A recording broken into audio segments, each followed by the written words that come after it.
Good morning, dear students. This is your teacher Neela Mehlawat, and today we'll start with a new chapter, that is your chapter number 20, Locomotion and Movement. I hope, dear students, so far we have done the 19 chapters, and I hope that you've completed all. And there is no doubt in them. Even then, dear students, if you have any query left, please you can contact me on my personal number. Okay?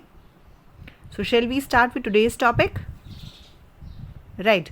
So this is a lecture number 1 of this chapter. Now in this chapter we'll be talking about the types of movements. This is the first topic that we'll take care. That is a type of movements. Second is the muscles. We will talk about the muscles which are there in your you can say the locomotion, which will be helping us in the locomotion.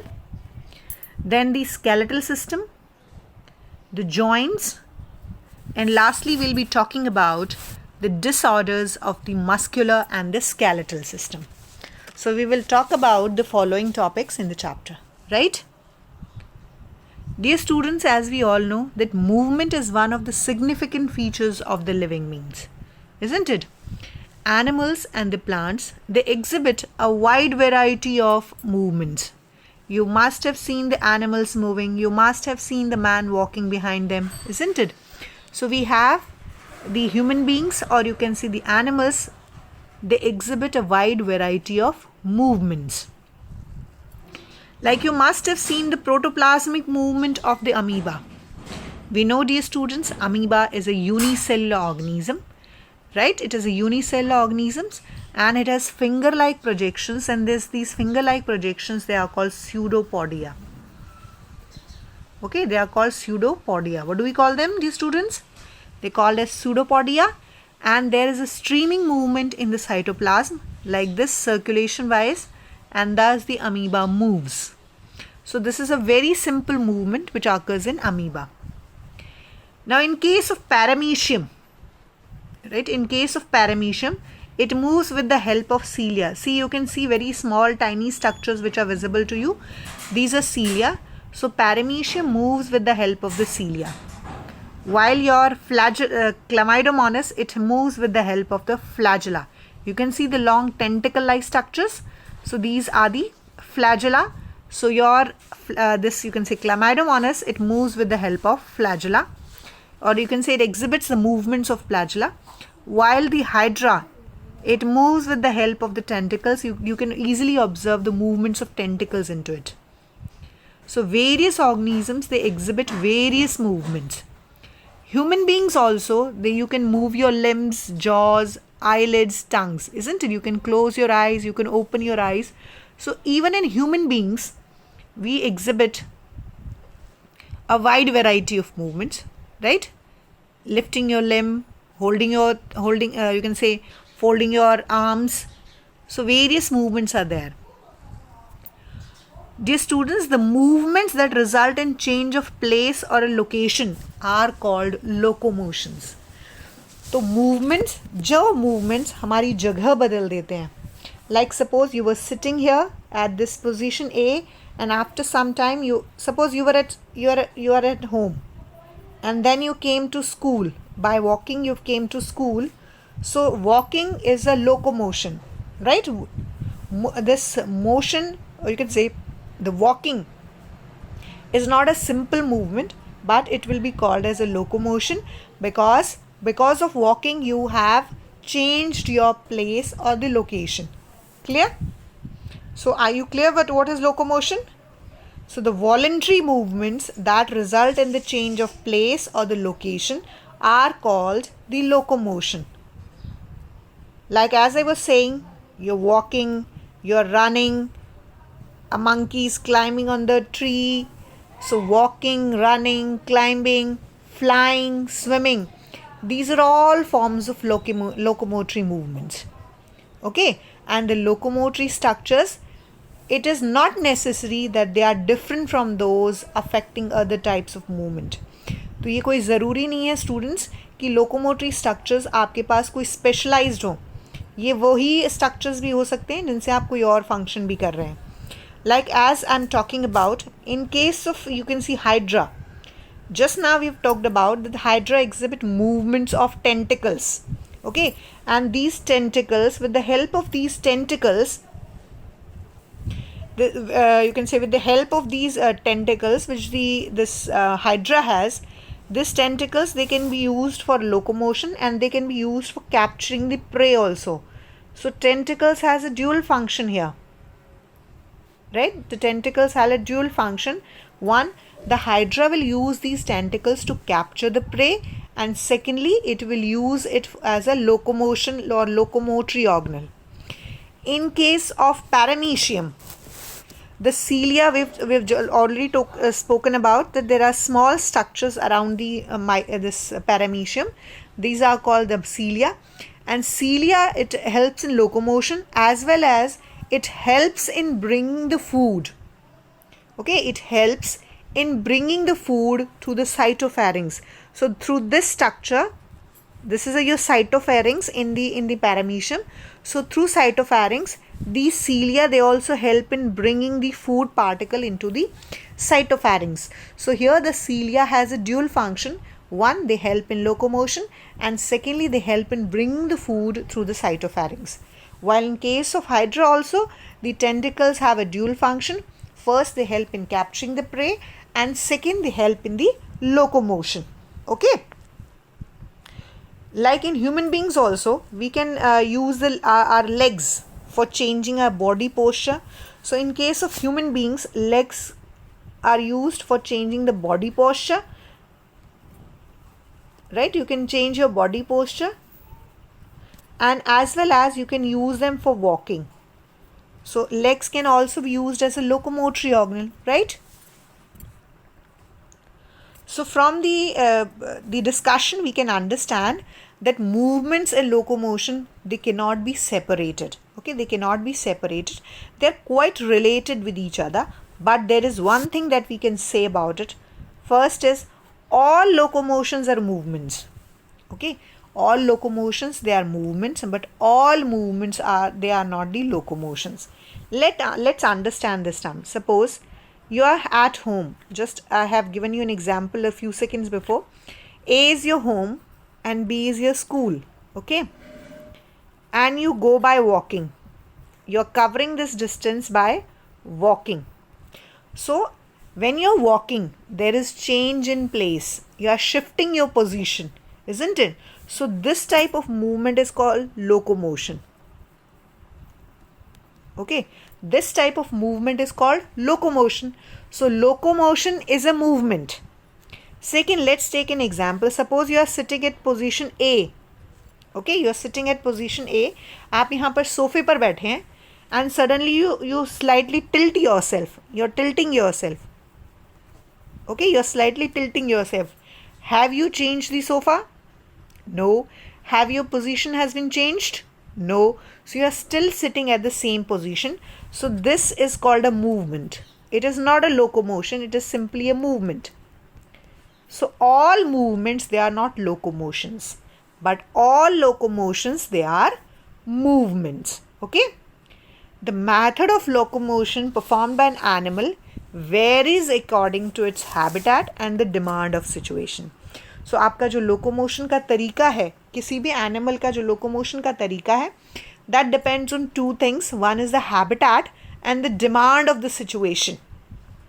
Okay, locomotion is generally used in search of food, shelter, mating abilities, and suitable breeding grounds. Now, due to some favorable conditions or to avoid certain enemies. So your movement, or you can say method of locomotion, it basically depends on two things: your habitat and the demand of situation.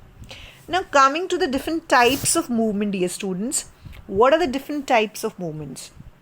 Now cells of the human body, they exhibit three different types of movement. I'm talking about human body. In case of human body, I'm talking about. So in case of human body,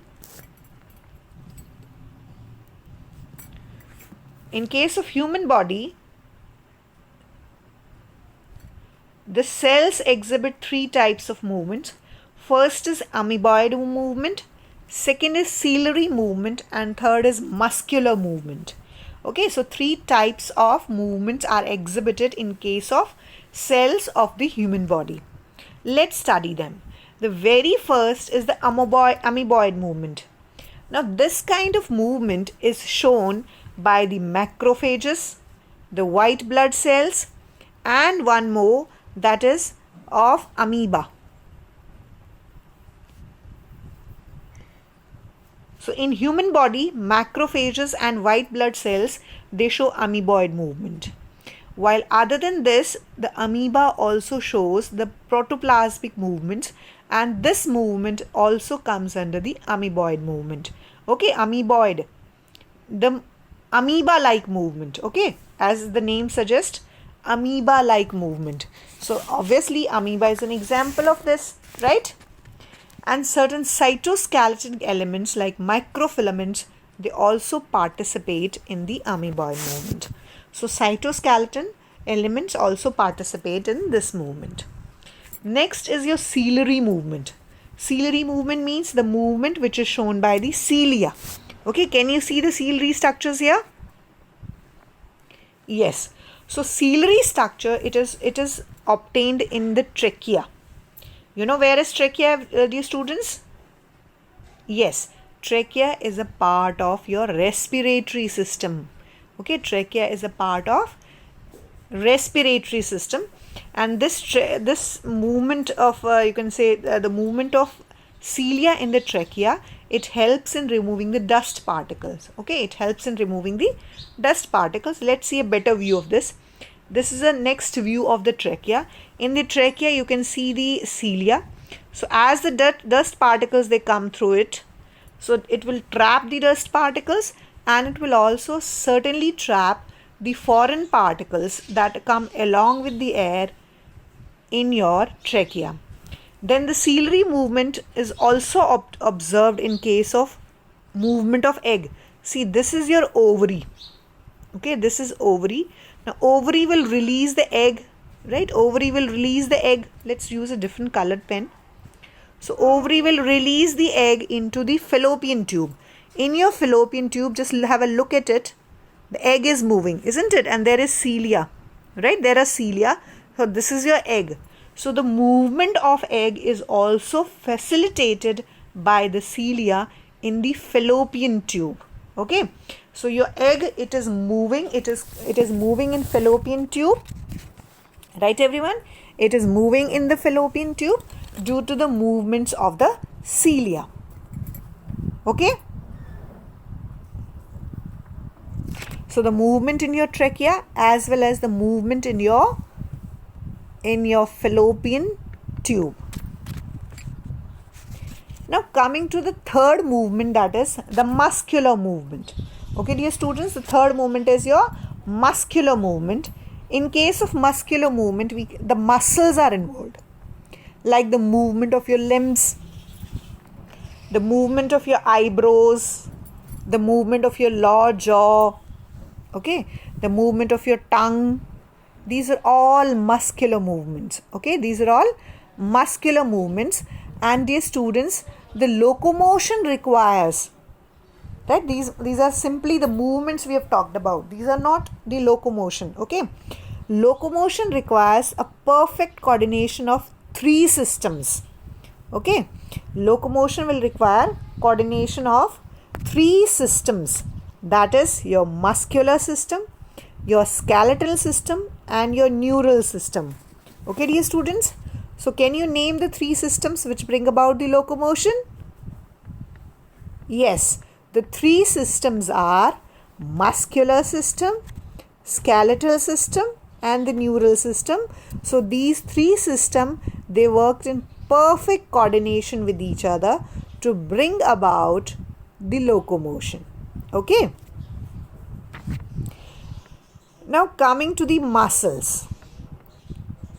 See, dear students, muscles, they are a very specialized tissue and they are formed from the mesodermal layer. So muscles, they are a specialized tissue and they are formed from the mesodermal layer. Now 40 to 50% of your body weight is because of the muscles. So muscles, they account for about 40 to 50% of your body weight. And these muscles, they have some special properties. These special properties are, first, contractibility, right? The muscles, they can contract. Extensibility, they can extend. Elasticity, okay, they are elastic in nature. And excitability. So these are these four properties. So muscles have four special properties. That is contractility, extensibility, excitability and elasticity. Okay, elasticity का मतलब होता है to regain its original shape. वापस से अपनी original shape में आ जाना. Now we can classify the muscles depending upon the location, appearance and the nature of regulation. So on the basis of location, we can classify them into three types: skeletal muscle, visceral muscle and cardiac muscle. On the basis of appearance, we can classify the muscles into two types: striated muscles and smooth muscles. While on the basis of regulation, we can categorize them into two types, that is voluntary and involuntary muscles. So depending upon the location, appearance and nature of regulation, there are different types of muscles. Now coming to your homework, dear students, we will be talking about these different types of muscles in the next module or in the next video. So today your homework is, first of all, make notes of the topic. Read the page numbers 302 to 303.